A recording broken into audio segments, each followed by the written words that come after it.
इससे पहले ही हमने काफ़ी सारे जीनस कवर कर लिए हैं, तो आज की बारी है फेसियोला की। अ, तो सबसे पहले एज़ यूजुअली हमें एम के बारे में लिखना है एंड देन फिर हमें जो एम है वो लिखना है। और आपके अकॉर्डिंग, आपके सिलेबस के अकॉर्डिंग जो भी एम है, तो हमें वो लिखना है। मतलब मेरे सिलेबस में जैसे कि लिखा हुआ था, to study the museum specimen Platyhelminthes Fasciola.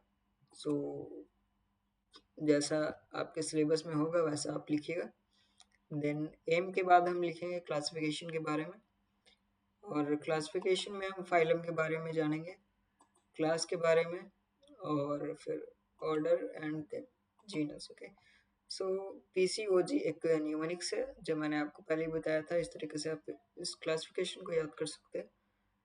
P for phylum and C for class, O for order and G for genus.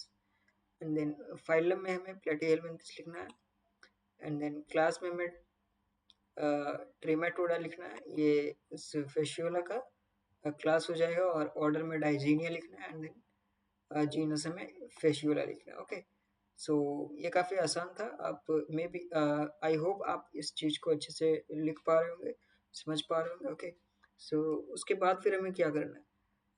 पहले तो हमें एम के बारे में लिखना है, देन क्लासिफिकेशन के बारे में लिखना है, एंड देन फिर हमें लिखना है habit and habitat, and then फिर हमें लिखना है डिस्ट्रीब्यूशन के बारे में। ओके, सो चलिए जानते हैं इसके बारे में क्या होता है।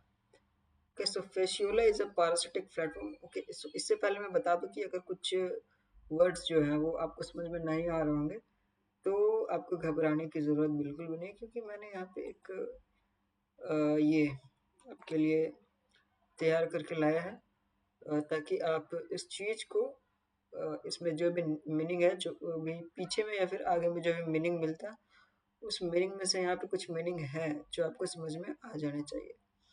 काफ़ी सिंपल वर्ड में मीनिंग है, तो आपको समझ में आ ही जाएगा। ओके, सो यहाँ पे फेसियोला के हैबिट एंड हैबिटाट के बारे में जानेंगे। मैंने पहले ही कहा है कि अगर कंटेंट ज़्यादा आपके पास तो उसको पॉइंट वाइज ही लिखना बेहतरीन होगा, और अगर कंटेंट कम है तो कम से कम एक या दो सेंटेंसेस में आप उसको लिख सकते हैं। Fasciola is a parasitic flatworm. Okay, so it can be found in the liver of animals like sheep and cattle. Okay, so ये parasite होते हैं। पाए कहाँ जाते हैं? So ये पाए जाते हैं हमारे लीवर्स में, आई मीन एनिमल्स के लीवर में, हमारे नहीं, एनिमल के लीवर में, like sheep and cattle. Okay, and commonly occurring in areas with fresh water such as ponds and marshy regions. Okay, so आगे में मैं आपको बताऊंगा कि मार्सी का मतलब क्या होता है। ओके, सो मार्सी का मतलब ये होता है कि वैसा एरिया जहाँ पे स्नेल्स वगैरह पाए जाए, या फिर मडी एरिया है, वेट एरिया है। Okay, I mean swampy area, धूल कीचड़ वाला। ओके, सो वहाँ पे इस तरीके के जो भी पैरासाइट है वो पाए जाते हैं। देन हम जानेंगे डिस्ट्रीब्यूशन के बारे में। So Fasciola is widely distributed in many parts of the world. So दुनिया के कई जगहों में ये पाया जाता है। तो कैसे जगहों में, मैंने पहले बताया था, वाटर जहाँ पे फ्रेश वाटर हो, like pond and marshy regions. Okay, and distribution के बारे में मैं बता दूँ तो ये वर्ल्ड वाइडली डिस्ट्रीब्यूटेड होते हैं, फैले हुए होते हैं, especially in animals like sheep and cattle are reared. Okay, so key points यहाँ पे पढ़ने लायक है जो कि आपको जानने चाहिए। पैरासिटिक फ्लैटफॉर्म होते हैं, ये फ्लैटफॉर्म होते हैं parasitic flatworm, and liver of animals में पाए जाते हैं, फ्रेश वाटर हैबिटाट्स में भी पाए जाते हैं, खास तौर पर animals like sheep and cattle host. Then page number 2 में हम देख लेते हैं। तो यहाँ पे हम जानेंगे इसके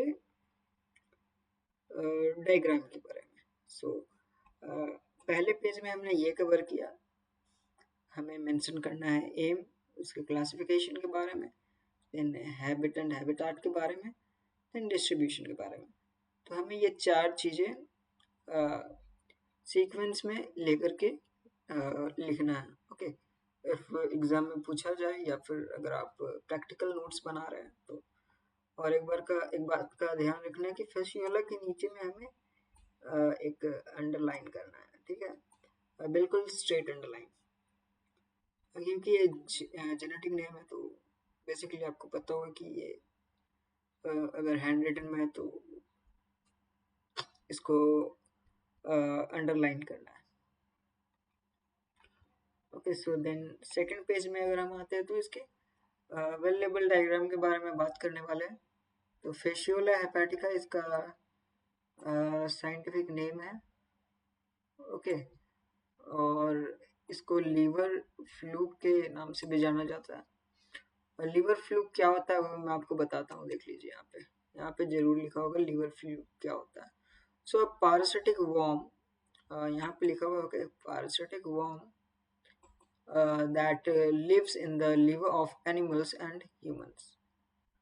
ओके, सो मैंने बताया था कि ये सिर्फ एनिमल्स में पाए जाते हैं, बट नहीं, यहाँ पे क्या लिखा हुआ है कि ये ह्यूमंस में भी पाए जाते हैं।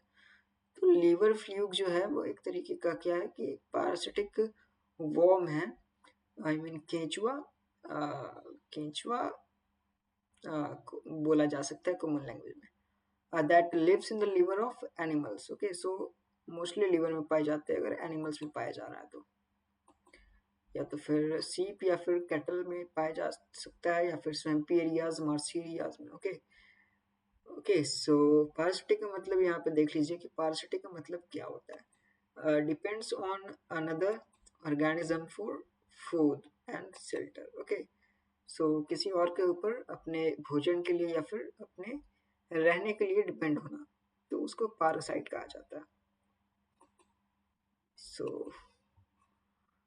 अगर आप डायग्राम बना रहे हैं तो इस बात का बिल्कुल भी ध्यान में रखिएगा कि जो भी आप डायग्राम बना रहे हैं उसको एक ही साइड में लेबल कीजिएगा। ऐसा नहीं कि आप कुछ वर्ड इधर, कुछ वर्ड इधर, कुछ वर्ड इधर, कुछ वर्ड इधर, ऐसा बिल्कुल भी नहीं करना। अगर आपको अच्छे मार्क्स लाने हैं तो आपको सारे वेल लेवल जो भी लेबलिंग होता है वो एक ही साइड में ही करने हैं। ओके, सो बेसिकली ये हमारा हो जाएगा माउथ, आई मीन फेसियोला का माउथ, फेसियोला हेपाटिका जो साइंटिफिक नेम है उस चीज का माउथ यहाँ पे है। देन फिर ये जो बड़ा वाला हमें दिख रहा है, ये हो जाएगा हमारा पूरा पूरा शक्कर, जिससे कि ये खून चूसता है, आई मीन खून नहीं, मतलब बोला जाए तो खून ही, लेकिन आ, अपने फूड को सक करता है, आई मीन इसका जो भी वर्क है वो करता है। देन यहाँ पे हमें जेनाइटल ओपनिंग देखने को मिल जाएगा, देन वेंट्रल सकर देखने को मिल जाता है। देन फिर ये जो पूरा बॉडी है वो हमें देखने को मिल जाता है, and then at the end हमें एक्सक्रीटरी पोर देखने को मिल जाता है। और इसमें एंटीरियर पोर्शन, ये हमारा एंटीरियर पोर्शन कहलाएगा, और ये हमारा नीचे का भाग exterior posterior portion, not exterior, it is posterior portion कहलाएगा। ओके, सो सबसे पहले हमने इस पेज को देखा, चाहे तो स्क्रीनशॉट ले लीजिए, मैं इसे छोटा कर देता हूँ, और फिर आप इस चीज का स्क्रीनशॉट ले सकते हो जिसमें हमने इसके डायग्राम को पढ़ा। यहाँ पे कुछ नोट्स लिखा हुआ है, Fasciola hepatica is a parasitic flatworm commonly known as the liver fluke। इसको आप लिख सकते हैं स्टार पॉइंट लगा करके, एस्ट्रिक लगा करके। ओके, देन हमें लिखना है फेशियोला के कमेंट्स के बारे में, एंड देन फिर हमें इसके आइडेंटिफिकेशन के बारे में लिखना है। सो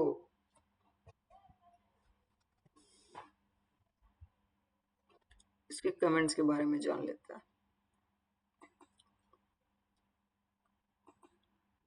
Fasciola is a parasitic flatworm that shows a complex life cycle involving a snail as an intermediate host. Okay, so ये रहा इसका लाइफ साइकिल।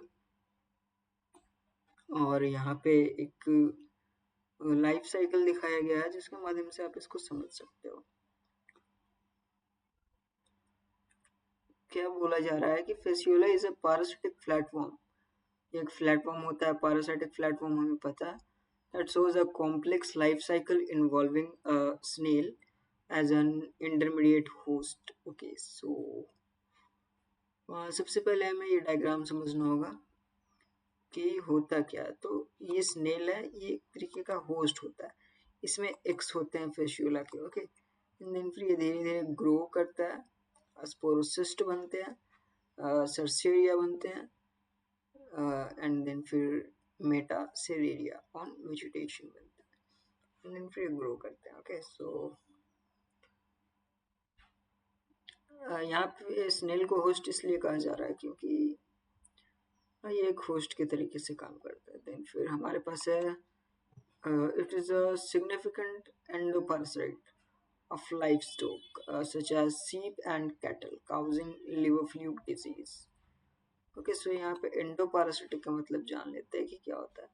सो एंडोपारासिटिक का मतलब क्या होता है, lives inside the body of its host. Okay, so host के body के अंदर में रहना क्या होता है, एंडोपारासिटिक होता है। ओके, सो देन फिर यहाँ पे है it is a well adapted to parasitic life with the structure of attachment and feeding inside the host body. Okay, so इसके पास अटैचमेंट, ओके, जो सकर था वो एक तरीके से अटैचमेंट होस्ट बॉडी के सेल्स से अटैच होने का काम करता है। ओके, मैंने एक शंक्शन जैसा काम करते हैं कि ये जो है सकर वो होस्ट बॉडी को काफी मजबूती से पकड़ लेता है। देन हमें कमेंट्स के बाद में आइडेंटिफिकेशन के बारे में लिखना है। So we have identification, it means हम पहचानेंगे कैसे कि इसको फिशुला कहा जाता है। So the specimen is identified as dorsiventrally flattened leaf shaped flatworm. Okay, so body structure पता चल गया है कि डोर्सी वेंट्रल होता है, फ्लैटेंड होता है एंड लीफ शेप्ड होता है, आई मीन पत्ते के आकार का। फ्लैटवर्म होता है with a distinct anterior and posterior and. Okay, so this is the anterior and and this is the posterior and. Okay, so excretory pores यहाँ पे है तो इधर के रीजन को कहा जाता है पोस्टीरियर एंड, एंड जो माउथ है इधर के रीजन को क्या कहा जाता है, तो क्या कहा जाता है, anterior and. Okay, so it shows two suckers, one oral and one ventral. Okay, so it has two suckers, one oral and one ventral, which help in attachment to the host internal organs. So this is the sucker, this is the ventral sucker, and this is the genital opening. Okay, so the body is unsegmented. The body is unsegmented. Okay, so body unsegmented होता है and covered with a protective tegument indicating a parasitic mode of life. Okay, and it is found living inside the livers and bile duct of vertebrate host such as sheep and cattle. तो इसके main host क्या हो जाते हैं, sheep and cattle हो जाता है, जिसे लीवर फ्लूक डिजीज के नाम से भी जाना जाता है।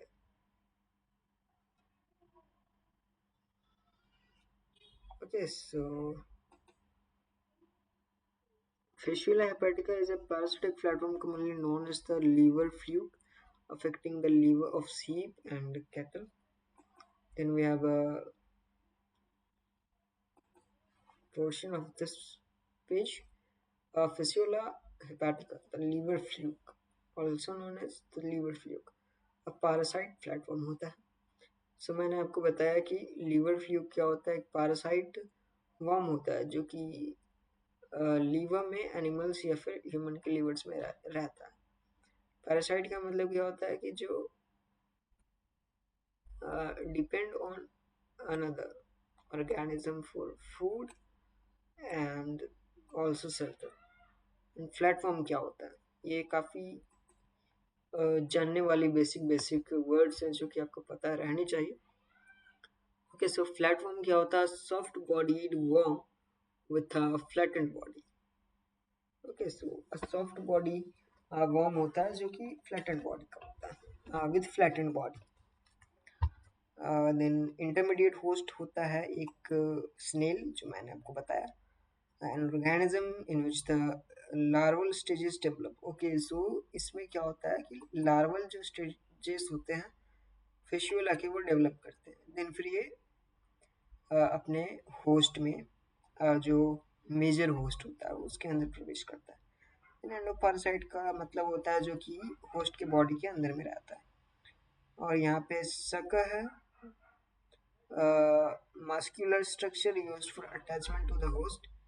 देन वेंट्रल sucker है, sucker on the, एक मिनट में इसे थोड़ा सा बड़ा कर देता हूँ। sucker on the underside used to attach firmly to the host। Okay, so underside used to the attach firmly to the host। Then it have a genital opening through which reproductive products are released। सो इसके जो larva होते मतलब जो भी eggs होते हैं या फिर जो कुछ भी होता है, तो वो इस इधर यहाँ पे से जेनेटल ओपनिंग से क्या होता है कि रिलीज होता है। देन इसका जो बॉडी होता है वो लीफ शेप स्ट्रक्चर में होता है, contains all organs. Dorsiventral flattened का मतलब होता है the body is flattened from the top to bottom. Then unsegmented means the body is not divided into segments. Okay, जैसे कि आप अगर किसी फ्लैट वर्म को देखोगे, आप जैसे किसी फ्लैट वर्म को देखोगे तो वो बेसिकली इस तरीके से होता है। मान लीजिए फ्लैट वर्म है, बेसिकली क्या होता है कि इस तरीके से सेगमेंट्स में डिवाइडेड होता है। ओके,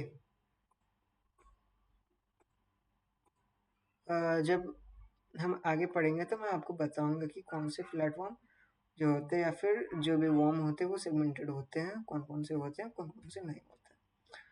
तो ये जो प्लेटफॉर्म है वो सेगमेंटेड नहीं होता है, इसका एक बॉडी ही होता है जो कि सारे ऑर्गन्स को कंटेन करता है। और फिर देखा जाए तो टिग्यूमेंट होता है, प्रोटेक्टिव आउटर कवरिंग होता है इसके बाहर में, जो कि न्यूट्रिएंट्स को एब्जॉर्ब करता है। Then we have then it have mouth opening through which food enters the body. Okay, so यहाँ से क्या होता है कि फूड जो है वो बॉडी में एंटर करता है। Then it have excretory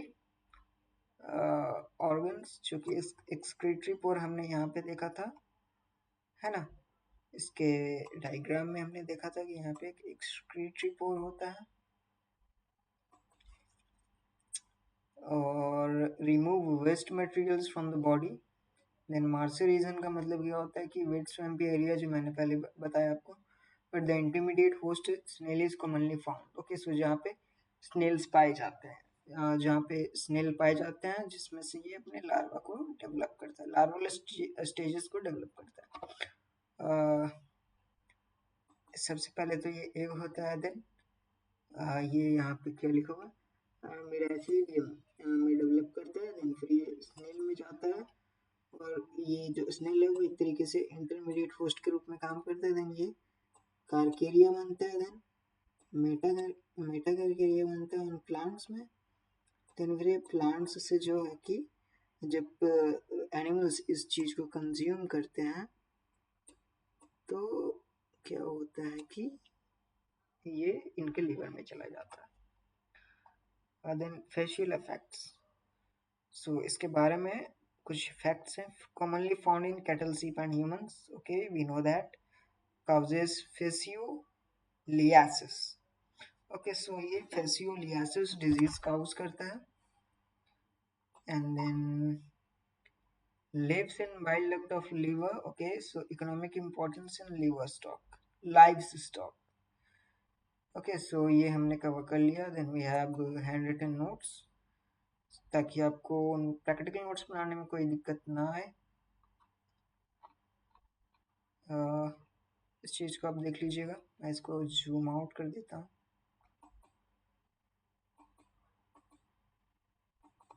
okay,